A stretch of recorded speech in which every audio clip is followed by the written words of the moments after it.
अच्छा जी, एक और क्वेश्चन हम सॉल्व करते हैं। हमारे पास है एक्स स्क्वायर और माइनस के 9x y और प्लस के 20 y स्क्वायर। अब हम इसको फैक्टराइज करते हैं। सबसे पहले अब हम देखेंगे, कॉमन निकालते हैं। हमारे पास कॉमन कुछ नहीं आता। x इन दोनों में मौजूद है, इस टर्म में नहीं है। y इन दोनों टर्म में मौजूद है, यहाँ नहीं है। 9 का टेबल 20 पे नहीं जाता और 9 वैसे यहाँ भी मौजूद नहीं है, तो कॉमन कुछ नहीं आता। कॉमन नहीं आता तो नेक्स्ट स्टेप हमारा है कि इसको कंप्लीट स्क्वायर में कन्वर्ट कर दें। ये भी स्क्वायर है, y स्क्वायर है, लेकिन 20 किसी का स्क्वायर नहीं है, इसका कोएफिशिएंट स्क्वायर नहीं है, लिहाजा दो टर्म्स हमारे पास स्क्वायर वाली नहीं आ रही, तो वो भी हम अप्लाई नहीं कर सकते। थर्ड है हमारे पास कि मिड टर्म ब्रेक करें। अब हमने इस मिड टर्म को ब्रेक करना है, उससे पहले हम इस 20 को मल्टीप्लाई करेंगे एक्स स्क्वायर के कोएफिशिएंट के साथ जो कि 1 है। ये हम रफ कॉलम में ले जाएंगे। 1 मल्टीप्लाई प्लस के 20, तो 21 जार 20। अब 20 के ऐसे फैक्टर ढूंढेंगे जो मल्टीप्लाई हो तो आपस में 20 बनाएं, लेकिन उनको प्लस या फिर माइनस करें तो 9 आ जाए। अब 20 पे टेबल लेकर जाते हैं। 2 10 जार 20, 3 का नहीं जाता, 4 5 जार 20, और हमारे पास इसके बाद फिर 10 ही है, 10 2 जार 20, ये 20 बनाते हैं। अगर हम इनको देखते हैं, अगर इन 20 और 1 को मैं प्लस करूं तो 21 आ जाएगा।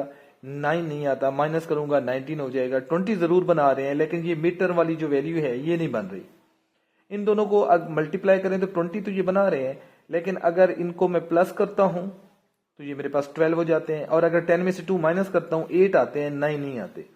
हाँ, ये है कि इनको मल्टीप्लाई करते हैं 20 और 5 और 9 को ऐड करें तो हमारे पास 9 आ जाएंगे, लेकिन ये दोनों माइनस के हैं तो फिर हम इन दोनों को माइनस का ही रखेंगे। माइनस के 9 और माइनस के 5, माइनस के 4 और माइनस के 5, माइनस के 9 भी पूरे हो रहे हैं, और मल्टीप्लाई में माइनस माइनस प्लस हो जाता है और प्लस के 20 भी हो जाते हैं। यहाँ भी हमारे पास प्लस का 20 था, ये भी प्लस का 20 हो गया, तो दोनों बातें पूरी हो रही हैं। मल्टीप्लाई करने पे प्लस 20 आ रहा है और उनको ऐड या सब्ट्रैक्ट करने से हमारे पास माइनस 9 आ रहा है। तो हम अब इस माइनस 9 को तोड़ देंगे और उसकी जगह ये दो फैक्टर लगा देंगे, एक्स स्क्वायर माइनस, इनमें से जो भी पहले लिख दें 4। अब इसके साथ एक्स वाई है तो दोनों आएंगे, एक्स और वाई, माइनस 5, ये दूसरा हमने लिखा एक्स वाई, और प्लस के 20 वाई स्क्वायर। अब हमारे पास 4 टर्म्स हो गई हैं,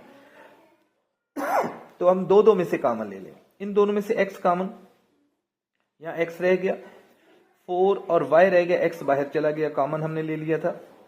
5 का टेबल जाता है 20 पे, 5 भी कॉमन और y भी दोनों जगह मौजूद है तो y भी कॉमन। यहाँ हमारे पास x रह गया, और 5 का टेबल जाता है 20 पे 4 टाइम, तो माइनस के 4y। ये सारी एक टर्म है, ये दूसरी टर्म है। इन दोनों में से ये वाला पोर्शन कॉमन है, इसे कॉमन ले लेते हैं।